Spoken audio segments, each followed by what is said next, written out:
Insider Live presented by Miller Lite. Casey Phillips here with senior writer and editor Scott Smith. And this is, as always, where we take all of your questions. So if you're not already watching on the Facebook page, head on over there, leave your questions in the comment section, and that's how we get to them. But I know we can already talk about what we know a bunch of the questions are going to be about.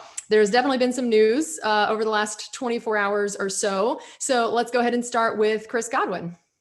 Yeah, well, obviously everybody now knows that not unexpectedly, the Buccaneers placed their franchise tag on Chris. Yesterday was the deadline, so that was also not surprising that you wait until the last possible moment in case you get something done and you could possibly use the tag on another player. But that's obviously very good news for Buccaneers fans.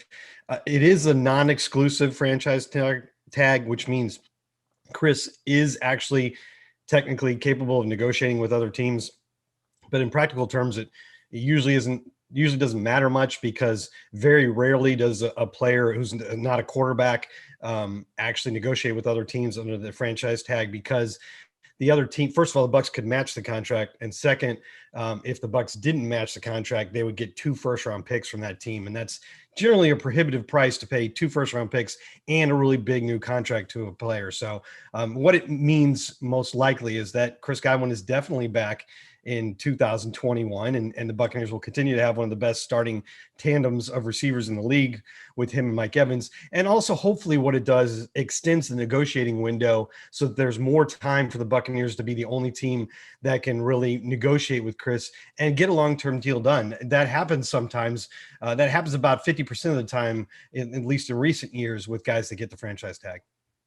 We had a few different questions about Shaq Barrett. Liz had asked, how likely is it that he will stay? And then we also had somebody ask if it's more likely that we keep him or Sue, and just in general, what are the priorities there of, if Chad asked with Godwin tagged and potentially trying to do a deal with Barrett, what does that mean for Sue? So the way that, how likely is it we keep Shaq?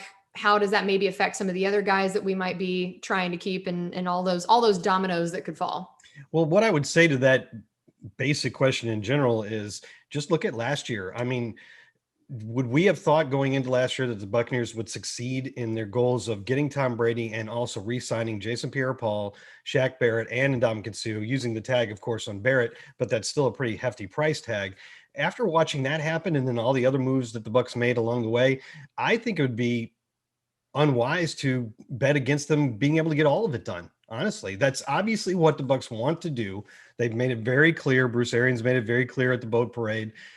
They want to keep as many of these players intact as possible because they truly believe that this team is built for now and can win another Super Bowl, and that's the goal.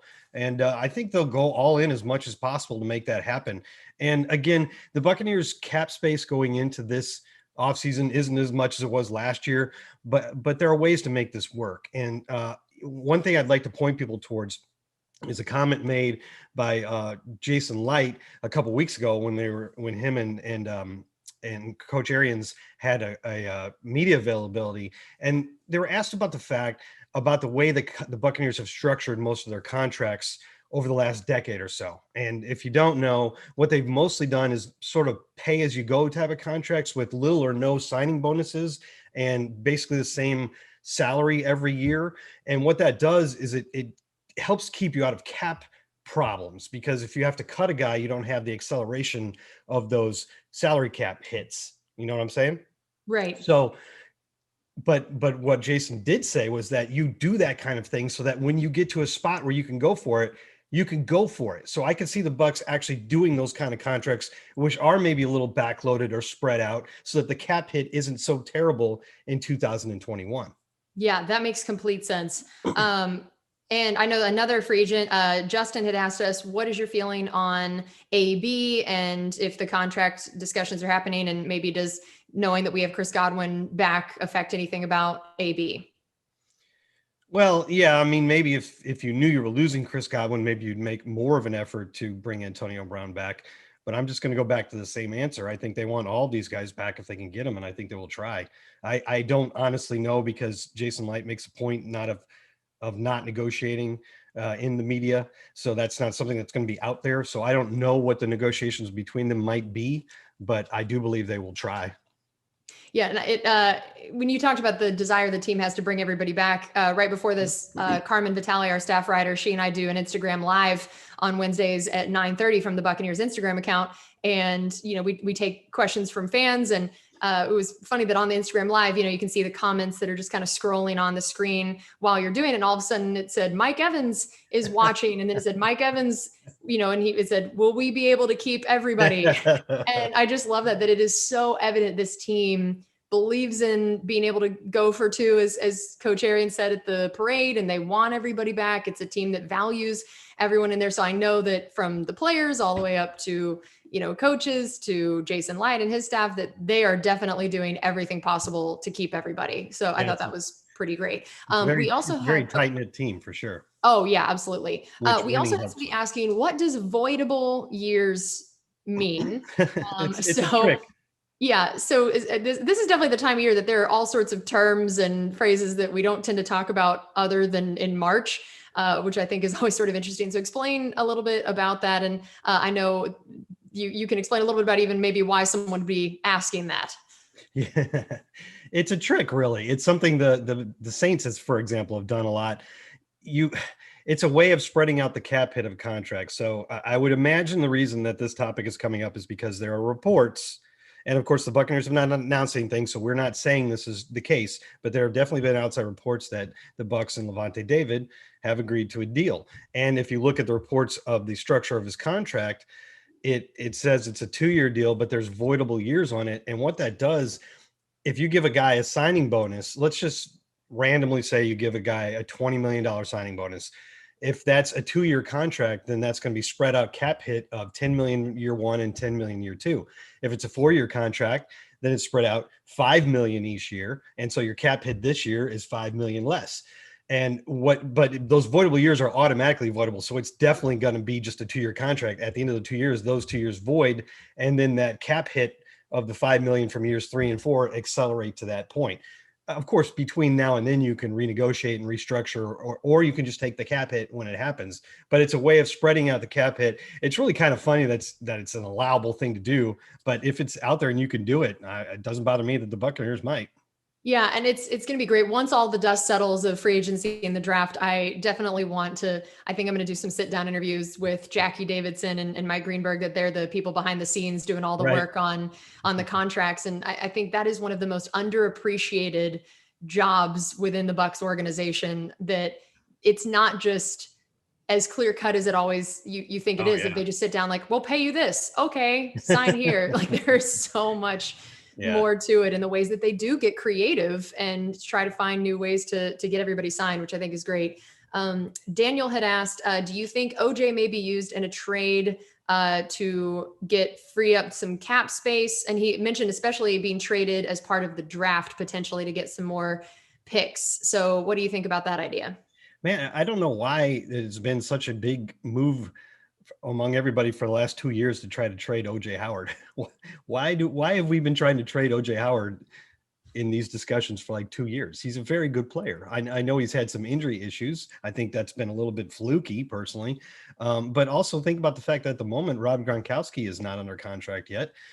So you could have a position that you feel very good about that's suddenly pretty slim if you trade OJ Howard. I think it'd be a much better idea to keep OJ Howard around, hope that you get Rob back. And I think we saw the beginnings last year before OJ got hurt of what could be a pretty potent tight end duo with those two. Yeah, and we actually had someone bring up the different potential rules that could be voted on. That's something that we tend to talk about around this time of year, and we hadn't gotten to yet. So what do you know about some of the things that might be considered, and the things that, Bucs fans would maybe want to know that could change the game this next year if passed? Yeah, I think that probably none of these are a good bet to be passed, but the one that I actually like, and I know it's a bit of a opening a can of worms, but the being able to review roughing the passer calls, I can totally understand why people would be reluctant about that, because the experiment on being able to review pass interference calls went horribly. And by the end of that year, I know I, for one, was hoping that they would not keep that rule, and they didn't.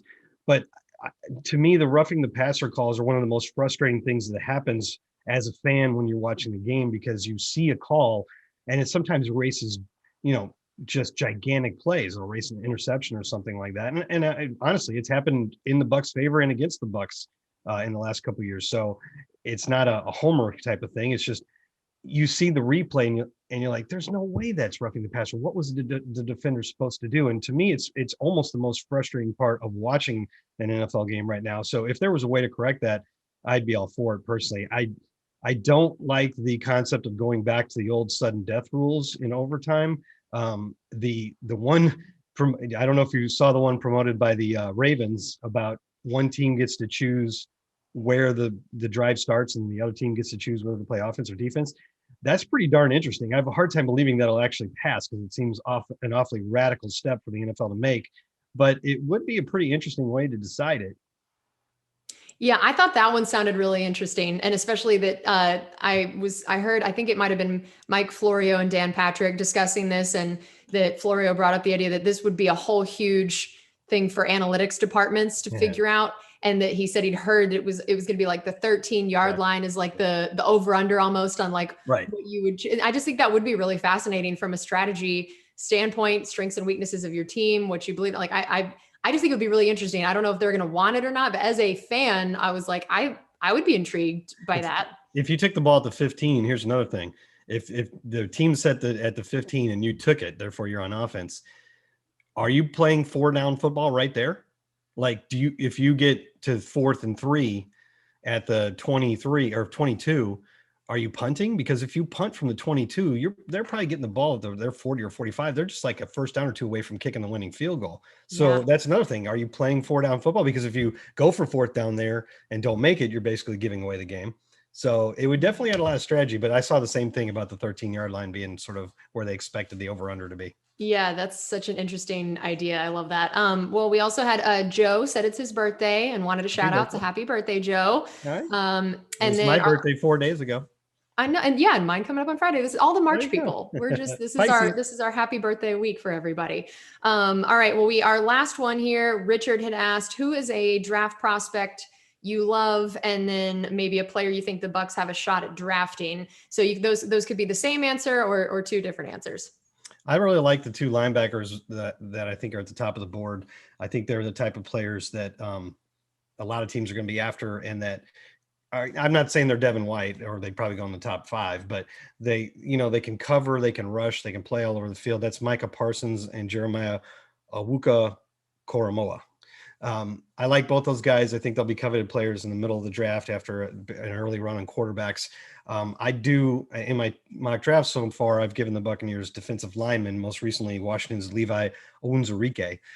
So I don't think those two linebackers I like are going to make it to the end of the round. There are some other linebackers like Nick Bolton who could be available at 32. But if the news of the Buccaneers getting Lavonte David back proved to be true, then I don't think we'll be in the market for that in the first round. Yeah, that makes complete sense. All right. Well, thanks to all of you guys for being with us today, for all those amazing questions. We will be back here next week, and we'll see you then.